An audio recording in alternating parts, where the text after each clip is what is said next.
Hi,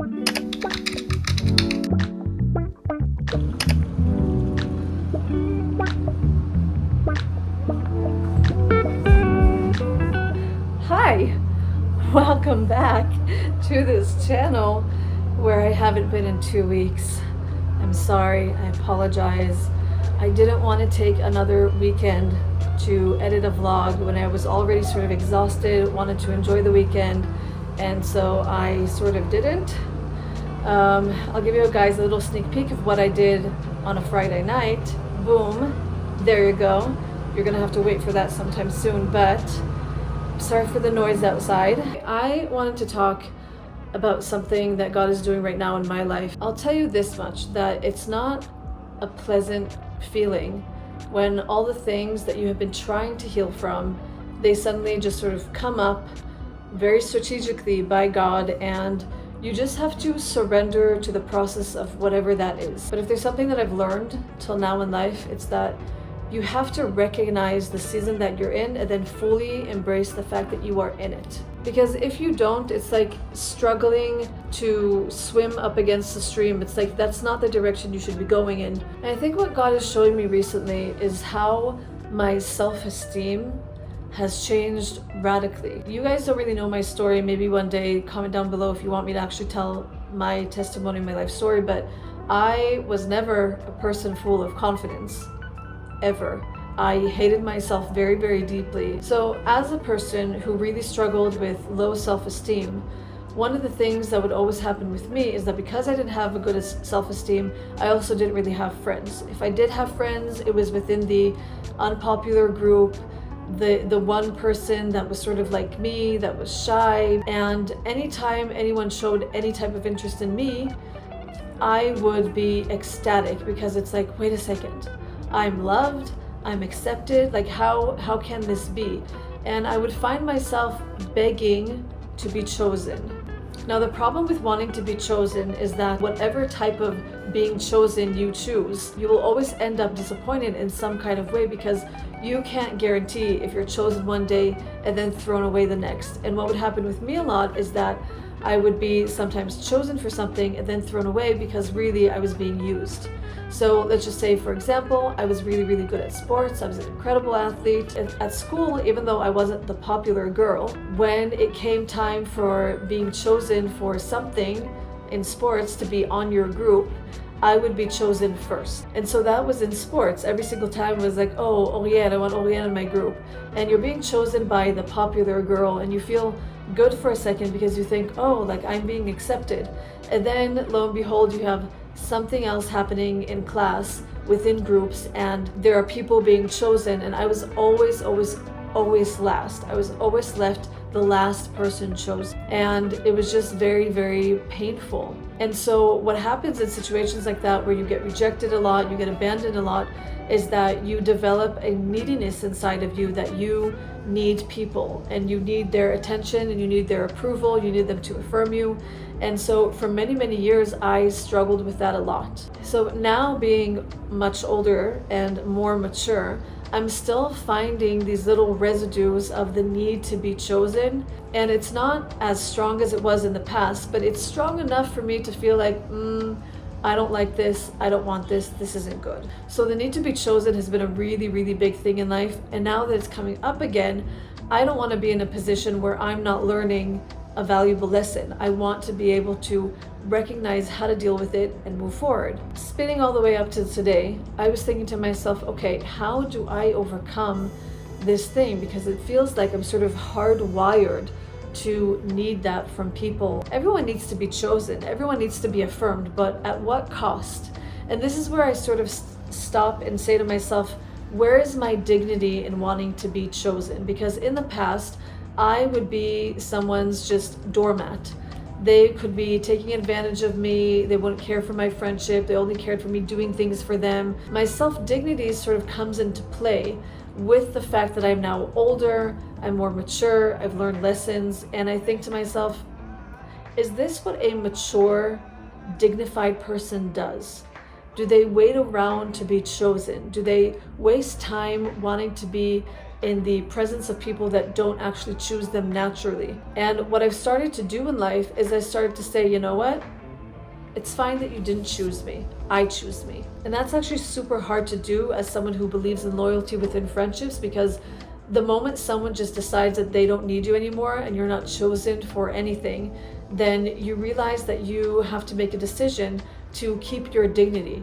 If you have tried your best to ask, hey, what's going on? Or you have tried your best to be there or whatever, and it's not being reciprocated, does my dignity allow me to stay here in these circumstances no matter what the terms are? And the answer is, it's different. No, I will not stay under every circumstance. And so slowly but surely, I found myself doing things that are naturally against my nature. This doesn't sit well with me. I'm not a person who abandons relationships. I'm not a person who leaves because it's hard. I'm not a person who doesn't answer back. I'm the person who stays. And then you realize that if you actually want to live a life that is honoring of you, you need to know when to leave.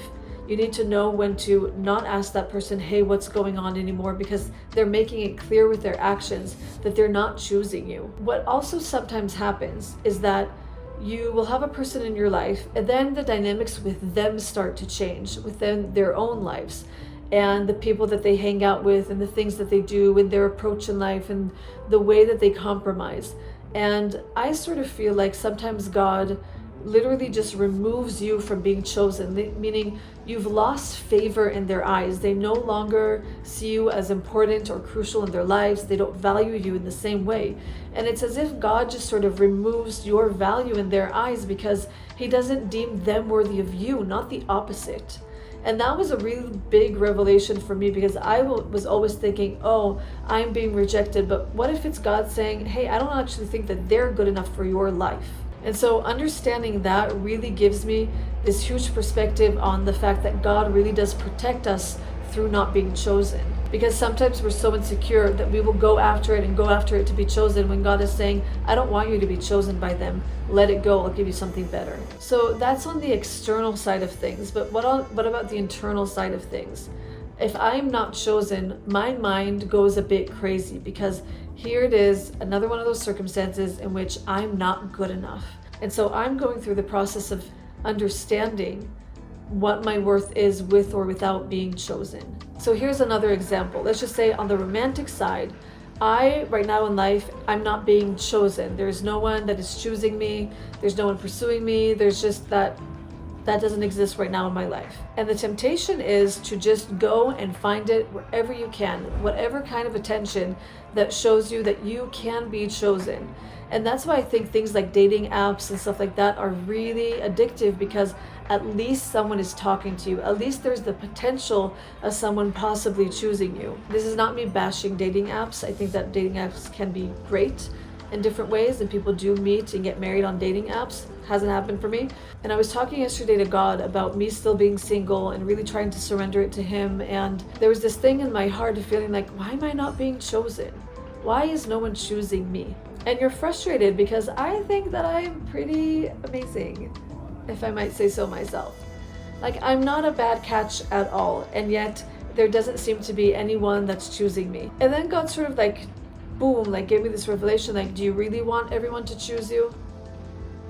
Is that really what I want? Do I want every guy that I meet that's single to choose me and be infatuated by me, or love me, or have a crush on me, or want to take me out on dates? Do I actually want that? And the answer is no, I don't want that. And I think that would be way too confusing. And yet there is something inside of you that just wants to see some kind of sign from someone, anyone, anywhere, that you're chosen. And so sometimes it takes God reflecting things back on you for you to actually understand that what you're asking for in your heart is a really foolish thing to ask for, because I wouldn't be happy if I got that, and no one else would be either. So noisy. Oh, did they stop?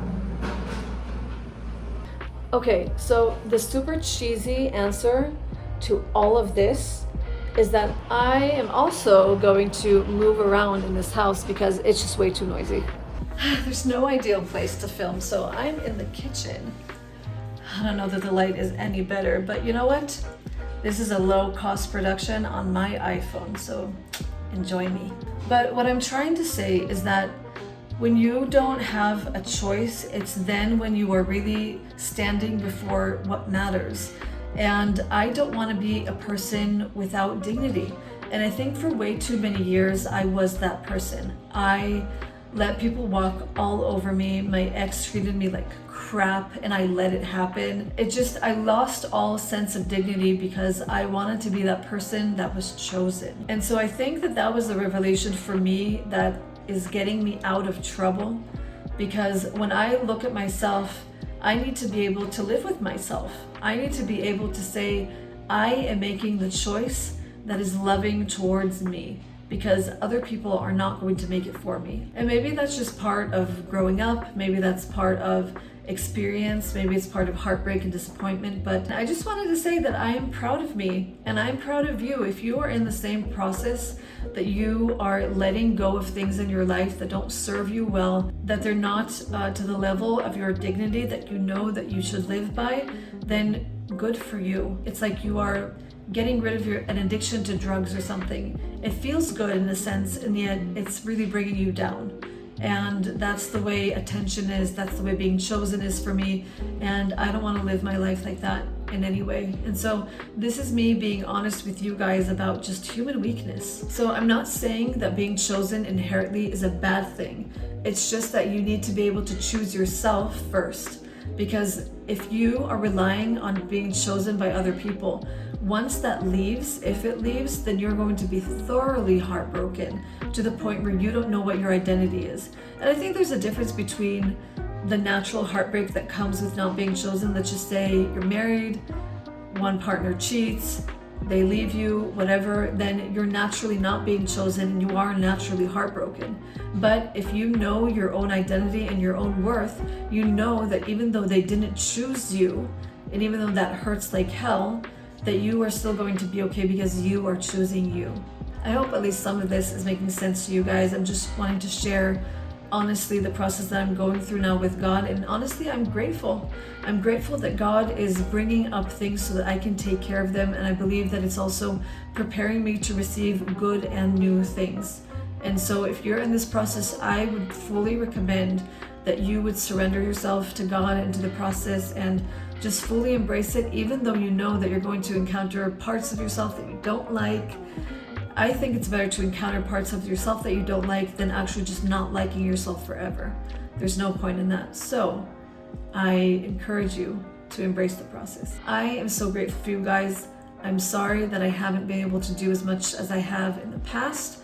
I'm still getting my bearings in this apartment, but slowly trying to get used to a new routine in life. If you are new here, then welcome. Feel free to subscribe and join this little tiny YouTube community. And if you are not new here, I love you so much and welcome back. And also, if you're not following me on Instagram, go to Instagram, Oriel in Israel, just like the name of this channel, and interact with me there.